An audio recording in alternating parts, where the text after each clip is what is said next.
لازانیای گوشت و قارچ. برای تهیه این لازانیای خوشمزه و هوس‌انگیز نیاز به 4 عدد پیاز خرد شده داریم، 400 گرم قارچ خرد شده که اینها توسط آقای همسر انجام میشه، 400 گرم گوشت چرخ شده. پیاز رو یه مقداری تف میدم و بعد از اینکه مقداری تف خورد، گوشت رو که از فریزر خارج کرده بودم تو مقداری آب بازش کردم و به پیاز اضافه کردم.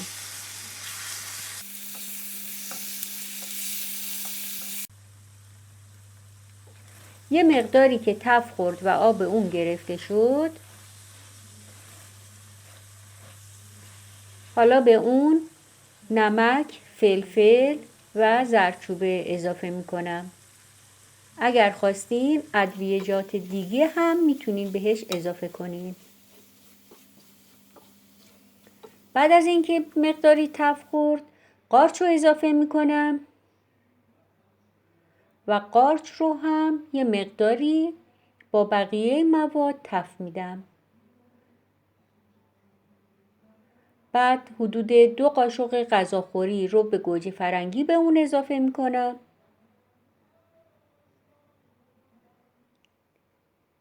و طعم خامی رب گوجه فرنگی رو هم با تف دادن ازش میگیرم. حالا دیگه موادمون کم کم داره آماده میشه و اون رو باید از روی حرارت بردارم. سس بشامل رو هم میتونین به صورت غلیظ و سفت درست کنین و هم اینکه به صورت رقیق و شل. من برای این لازانیا لایه اول رو سس غلیظ میریزم و لایه بعدی رو سس رقیق، به خاطر اینکه لازانیا زیادی خشک نباشه و زیاد آبدار هم نباشه. لینک آموزش سس سفید یا سس بشامل رو همین بالا براتون میذارم. برای پخت لازانیا غیر از این مواد نیاز به ورقه های لازانیا یا خمیر لازانیا داریم که من اونو قبلا پختم و لینک آموزش اونو این بالا براتون میذارم. کف ظرف پیرکس رو چرک میکنم و خمیرها رو کف اون میچینم و بعد یه لایه از مایه گوشتیمون روی اون میریزم.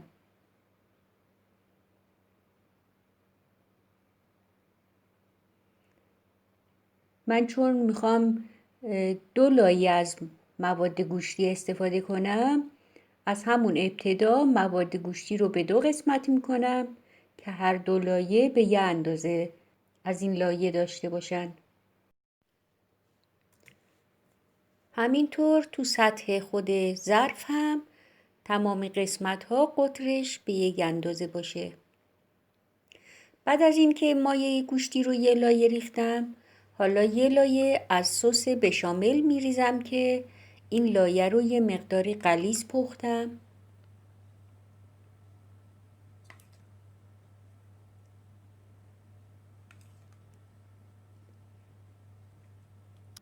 شاید بگین که خب هر 2 لایه رو میشه سس رقیق تر ریخت، اما من میخوام که این لایه غلظت داشته باشه و لایه بعدی یه مقداری رقیق باشه، خیلی کمتر از این.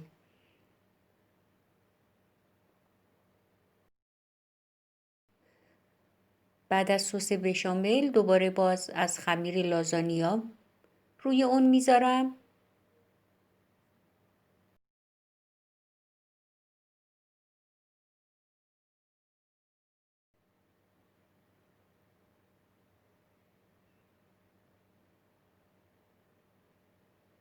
تمام قسمت های اونو پرش میکنم و بعد دوباره لایه دوم مواد گوشتیمونو میریزم.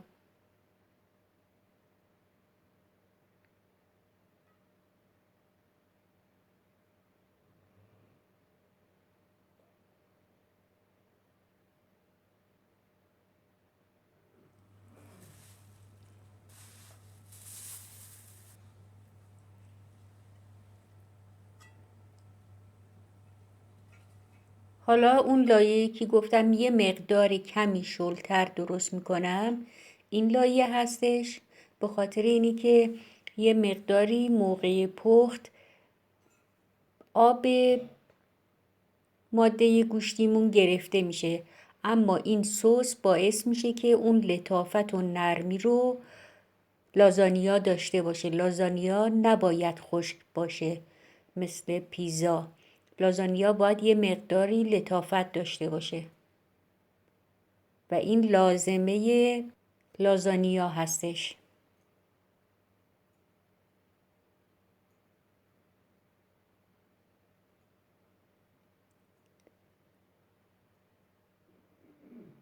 میتونین یک قاشق از آردتون کمتر بریزین تا سس بشاملتون رقیق تر بشه، یا یه مقداری شیر بیشتر بریزین.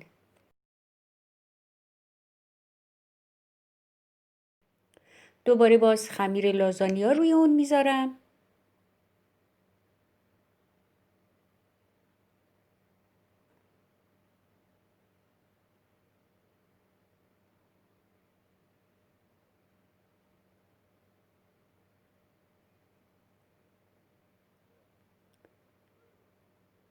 هیچ ایرادی نداره اگر از تکه های خمیر لازانیاتونم استفاده کنین، به خاطر اینی که تمام اینها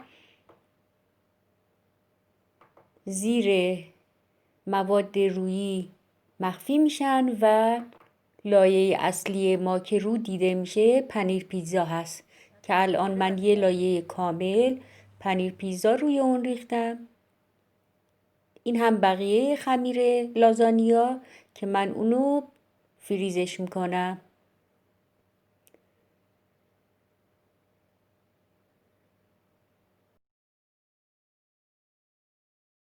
همینجور که میبینین لازانیامون در حال پخته و یه بوی خیلی عالی هم اینجا راه افتاده. این هم از لازانیا بفرمایید. یه لازانیای خوشمزه و خوبه، گوشت و قارچ.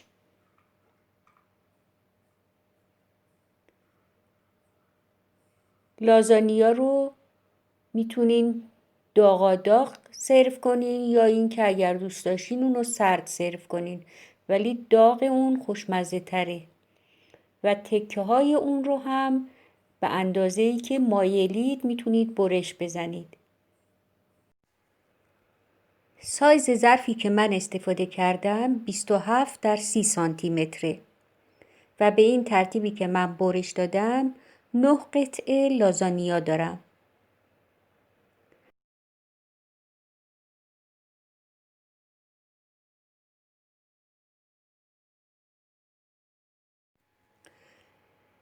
اگر از ویدیو خوشتون اومد حتما لایک، کامنت و اشتراک فراموش نشه.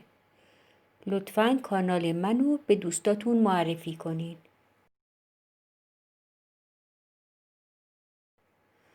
با تشکر. خدا نگهدارتون.